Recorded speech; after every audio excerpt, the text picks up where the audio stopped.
So if you notice the new intro, it is because my original intro that I had made, uh, it has completely killed itself. Like it just won't show up anymore. I can't watch it. Not exactly sure what happened to it. So I deleted that file and I had to create a new intro. I'm sorry that it doesn't exist anymore. Hopefully you like this new intro. So let's go ahead and get into the video.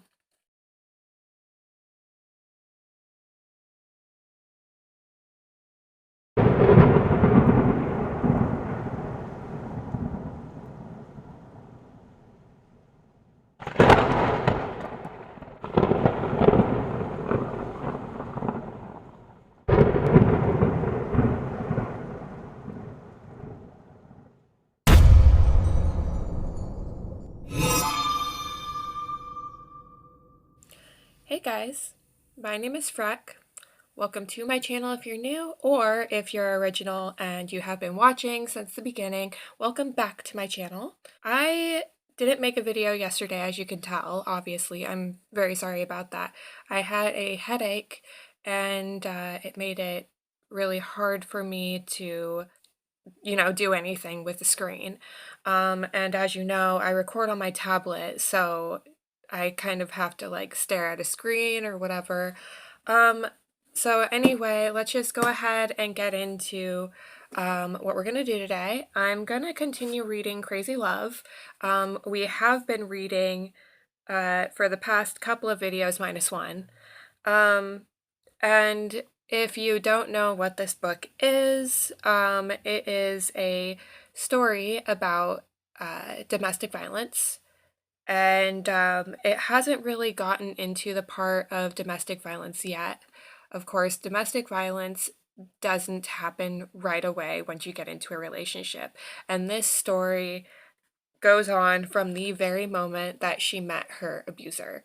So we're not very far in. If you want to jump in, I will link other two videos of me reading up here or whatever, wherever the annotations go.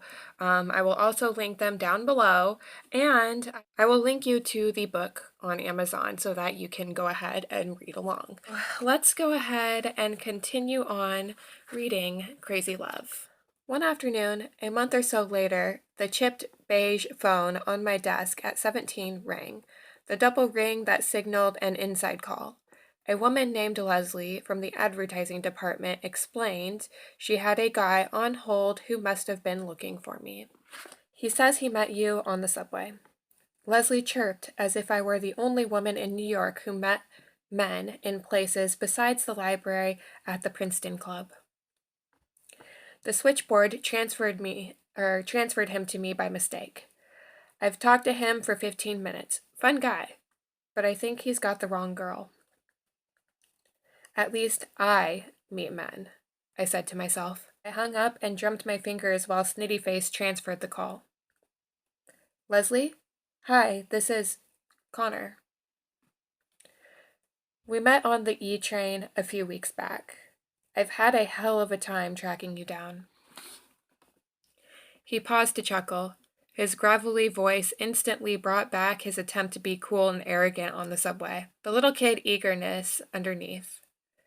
A delicious shiver went through me as I remembered how handsome he was and how he seemed so much older than he turned out to be. He'd tracked me down. So, my roommate and I are having that party 2 weeks from Friday. I wanted to see if you'd like to make an appearance.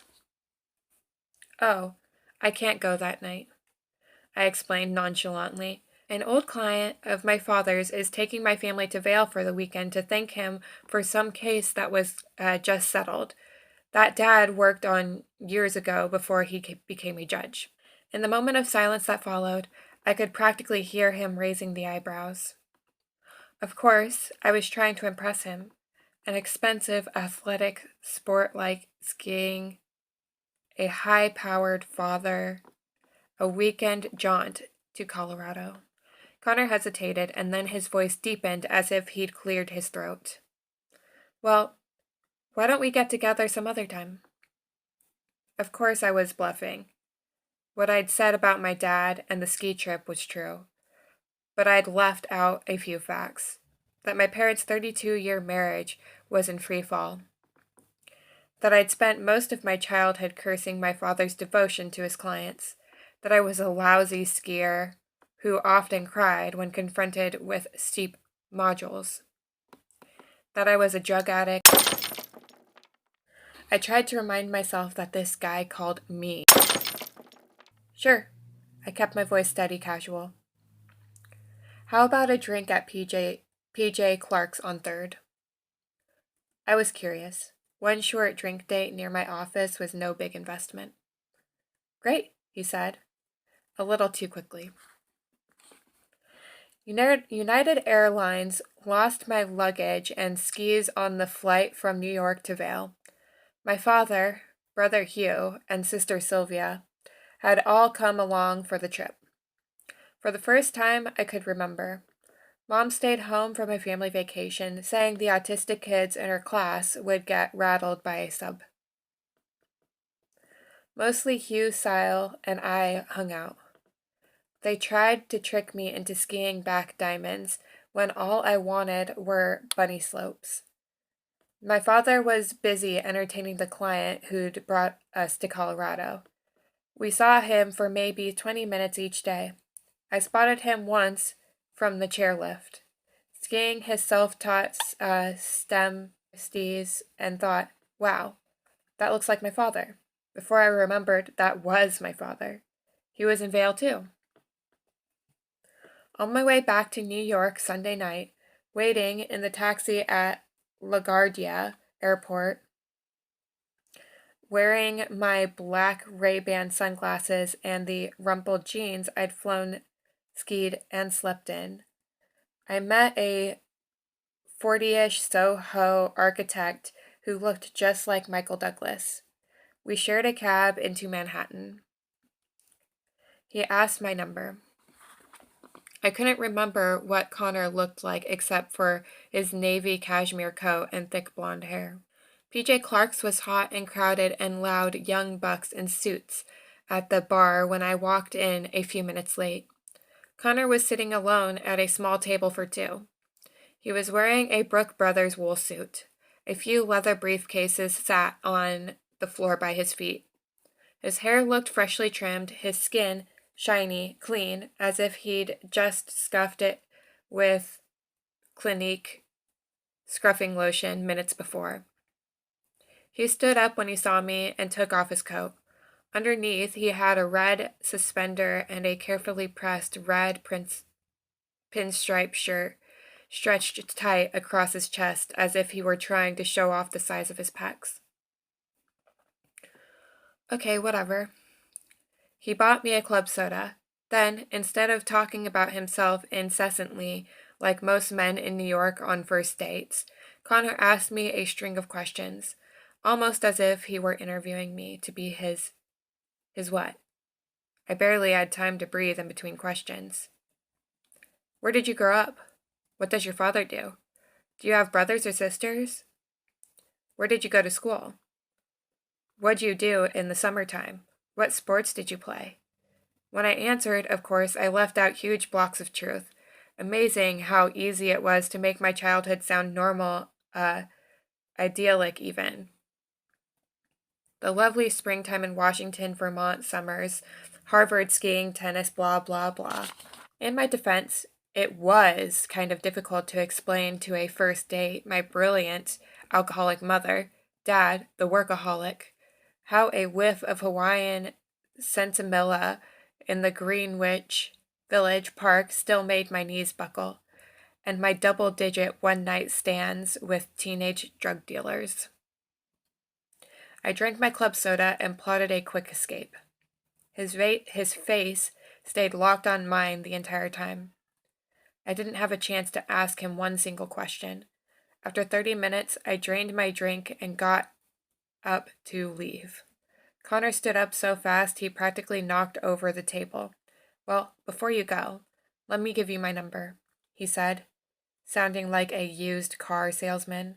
Then, of all things, he pulled a resume out of his of his briefcase. I stared at it in disbelief. The gang at 17 was going to love this one. Right before I burst out laughing, he caught me off guard by laughing first. "You can check me out," he said, with a crooked, sexy smile, one side of his mouth grinning more than the other, showing his clean, strong teeth. "Then next time you can decide if you want to go on a real date with me." Shouldn't he have been nervous that I was cutting the date short? He laughed again, throwing his head back. He suddenly looked astonished, handsome. The overeager boy had disappeared. The loud, smoky bar vanished behind him. Too puzzled to say anything more than good night. I folded his resume and put it in my coat pocket before turning down 3rd Avenue to the subway. When I got home, our garden apartment was cold and dark. My Siamese was yowling her head off so loudly I could hear her from the street. I'd gotten cry-side the summer between sophomore and junior year. My second year without beer, a joint, to see me through each day, I could barely carry on a conversation with other human beings, which made roommates difficult. A cat I could handle. Cry-side was so shy the first time I visited the litter, I had to put her out from behind a radiator. For the first week in my little studio apartment near the old Radcliffe dorms, she was a tiny lump under my bed covers. She ate by licking baby food off my finger. I was the only person who she trusted. Now, in Chelsea, she went out into the backyard alone for hours. Incredible bravery given what a recluse she'd been in Cambridge. A yellow note from Audrey struck out from under the brick we used as a doorstop, saying she was spending the night at her boyfriend's. I turned on some lights and taped Connor's cream-colored resume on the mirror of the massive mahogany bedroom set Mom had given me, along with a jewelry box and a beautiful old Harris carpet. As part of my grandmother Frankie's estate, when she died the year I turned 17, I imagined what I would have said to my grandmother if she were still alive. Like Sammy, Frankie died of alcoholism at age 76 in a family where women traditionally lived alone independently into their late 90s.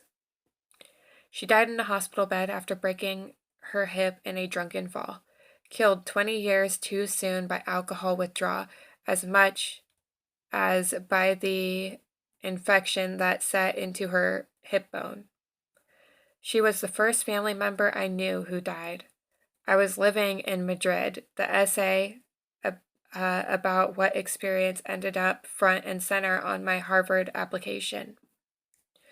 No one in my family suggested Frankie's death, or being there for Mom might be significant enough to merit traveling alone across the ocean.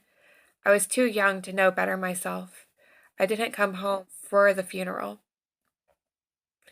My father felt the annual real estate taxes were prohibitive, so Mom had to sell Strawberry Hill, the childhood home Frankie had clung to after my grandfather's disappearance into the streets of New York. "You have to have something of hers," Mom had said a few months after the funeral, stroking the polished curves of the four-poster bed like you would a baby's soft head. She was as close to tears as I'd ever seen her. I went to hug her. She pulled back slightly, as if my touch would singe her skin. "There were so many conversations I wanted to have with her," Mom said, looking down at the veins on her crossed hands. "She died too soon. You have to have the furniture to remind you of her." Instead, Frankie's bedroom set reminded me of how my mother found affection so unbearable. Mom always turned to alcohol, food, lavish birthday celebrations, cashmere sweaters on Christmas Day, wads of cash stuffed in my suitcase when I wasn't looking, as if words and physical contact were too powerful. or not powerful enough. Well, you guys, I'm going to go ahead and stop there. So I'm just going to give you a little bit of an update of what's going on in terms of my uploading schedule. Starting tomorrow, my work schedule is going to be changing. So that being said, instead of shooting my videos and uploading them while I am at work, my best bet, because I will be working from noon to 8 or noon to 7:30 or 12:30 to 8 or 12:30 to 8:30, my best bet is going to be recording my video at night. Unfortunately, I'm not going to have the wonderful lighting that I have right now. But you will still be getting your videos. They're probably going to be uploaded maybe midnight, and then I will do the same thing day after day, unless of course it's my day off. This Valentine's Day and the day after, be on the lookout for another vlog, an actual vlog. I'm going to be taking you downtown and showing you what I keep saying I'm going to show you, but not actually, or haven't actually gotten around to doing. So be on the lookout for that. Downtown is absolutely beautiful, and I can't wait for you guys to see. Let's go ahead and end the video here. If you're new to my channel and or just have not subscribed yet, go ahead and go down there, click the subscribe button, take a bite out of that moon, and become a member of the Crescent family. Don't forget to kiss that bell icon, and if you like this video, go ahead and leave a thumbs up. I'll see you guys next time. Bye!